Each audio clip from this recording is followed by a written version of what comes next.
Last week I introduced the reverse curl. Today we're going to do that again. So we're going to do a pronated curl, but I'm going to have a little spin on it. We're going to do it with a non-pronated curl, what's called a supinated curl. So we're going to combine the two. We're going to go 30 and 30, so half and half. I'm going to start my timer. Let's just jump right into it. We're going to go round one, biceps. Let's start reverse, because reverse, you're going to be the weakest. So I've got my hands right around this angle of the barbell. I'm going to keep my elbows completely stationary, keeping my wrists straight, squeezing through the range, squeezing at the top, fighting it all the way back down. My hands are on top of the bar as opposed to being under the bar.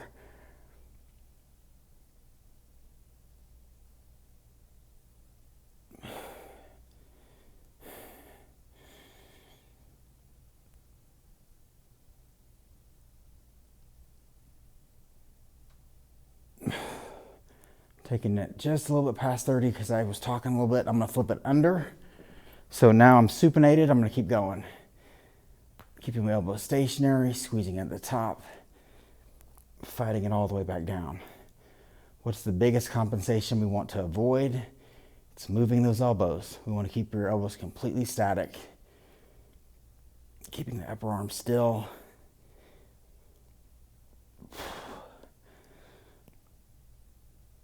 Mind muscle connection.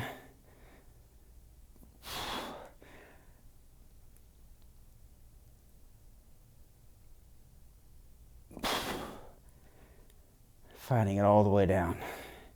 Rest. That's tough. So 1 minute. Pronation, you're going to be weaker because typically people don't work the extensors of their arm and forearm. And there's a ton of that in this. So if you're asking, well, aren't we going for biceps? Why are we doing this?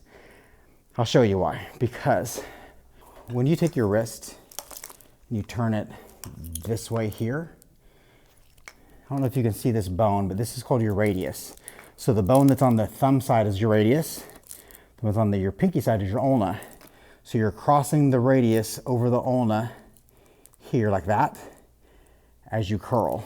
If I get the skeleton to freaking cooperate. As you bend your arm. Radius over ulna as you do this thing.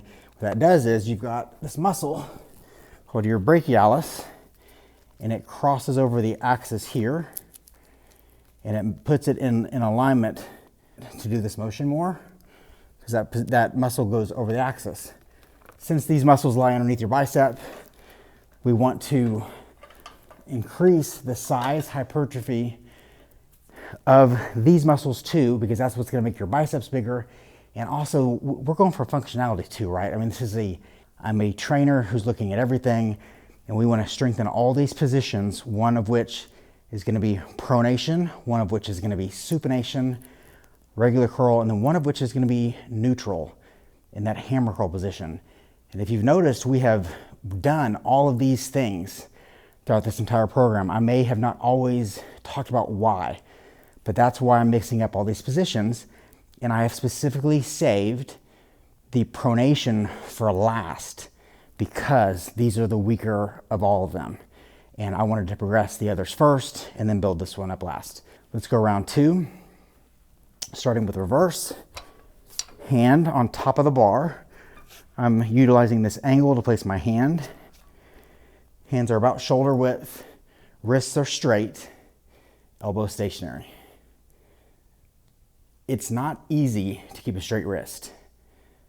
So you're going to notice a tendency to either overflex this way or overextend this way. If your wrists are cocked back, meaning my knuckles are rolled backwards, that is not going to feel comfortable. You want to make sure that your knuckles are slightly angled forward so that you have a straight wrist. And you have to maintain that the whole time. So this is an active job on your end to look at your wrists and keep them straight.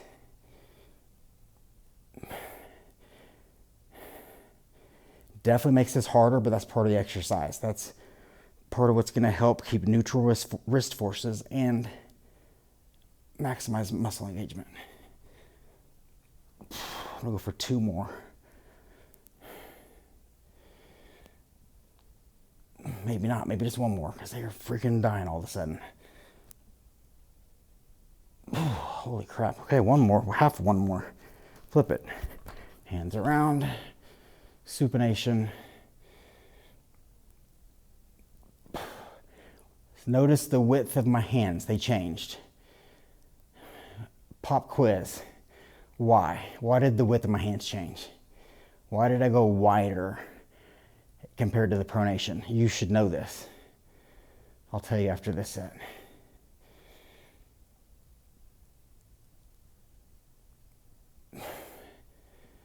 And the reason you should know this is because we're in week 11 of the arms program, and I've been progressing you. And we went over this twice. One more.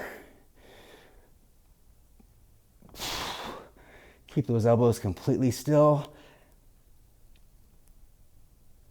Fight every inch. All the way down.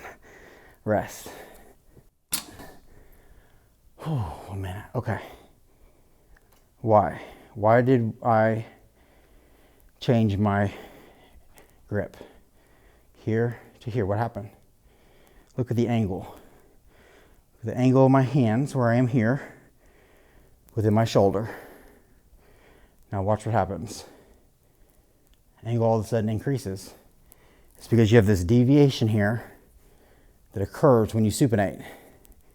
I supinate, all of a sudden that angle gets wider. That's called your carrying angle. You have to accommodate for your carrying angle when you do a curl to match everything up to your anatomy. Pronation, angle changes. You can grab more narrow. Supination, angle widens. If a bar doesn't feel comfortable, or if you don't have a bar, you can use dumbbells. So in round 3, I'm going to show you an alternate form of this using dumbbells. 3, 2, 1. 15s, pronated. Angles more narrow. Man, 15s feels heavy with this. Fascinating.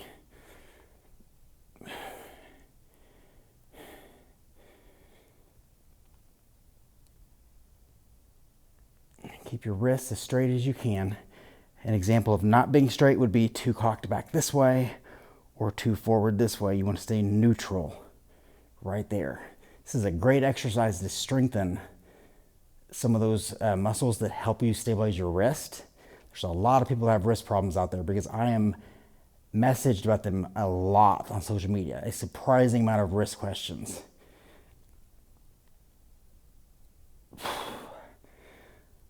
Okay, we're gonna flip it. Supination. Angle widens. This is a sucky combo in a good way. Mind-muscle connection. Tightening your bicep before you move.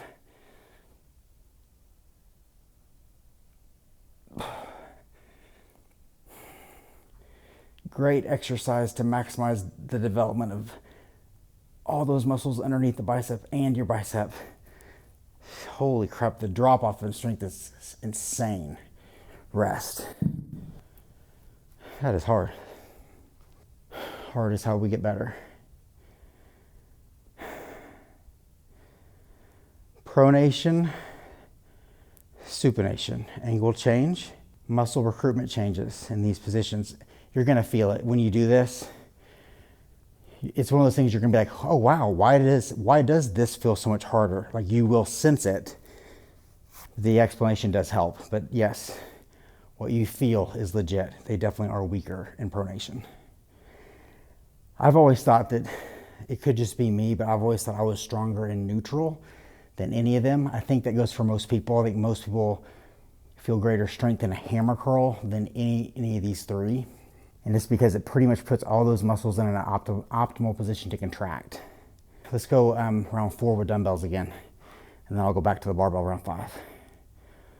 1 minute. Let's flip it. Let's go supination first.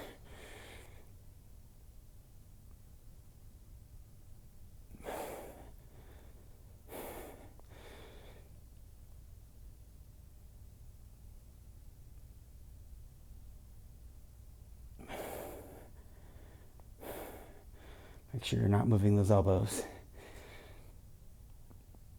3, 2, 1. Squeeze at the top. Whew. Switch it. Drop the weight if you went heavier. Pronated.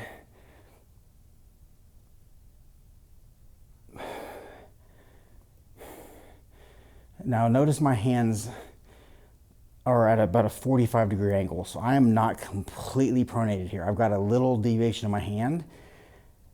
I also want you to notice how that matches the angle of that bar. So I've accommodated my wrists to match that angle, and it's, I'll tell you here in a second.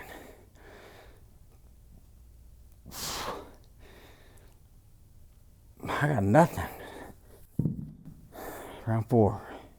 You get so weak in a completely pronated position, and there's not a lot more benefit to having that extreme range of that radius crossing that ulna. So that little deviation of that 45 gets basically the same muscle recruitment, but gives you enough mechanical ability to create tension that you can do the motion, and it's a little bit more joint friendly. So this little angle of the bar is purposeful, that most of them have. Some of them are straight. My preference would be if you have the option of a straight bar and an angled bar, for pronation specifically, to use the angled bar, not necessarily on supination.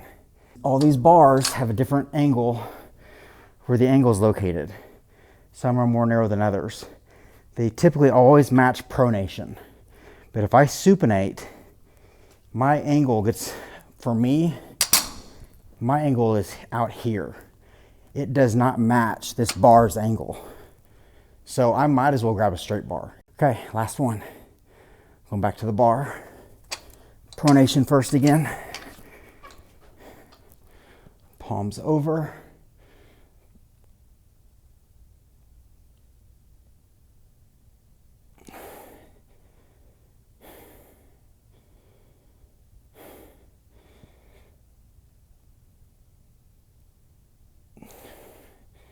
Wrist straight, elbows locked, maximal engagement.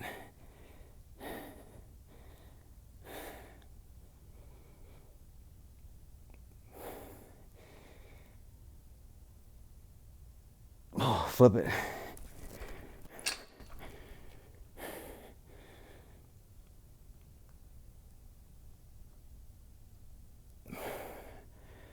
You're controlling the weight is not controlling you. I'm dripping in sweat right now. Like legitimately, back is wet. Insane. Love it. Last one, make it as hard as you can. Don't move those elbows. Squeeze the top for 10, 9, 8, 7, 6, 5, 4, 3, 2, 1, and don't rest, but control. Then rest. 5 sets, alternating pronation to supination. That was the difference. Let's go to our next exercise.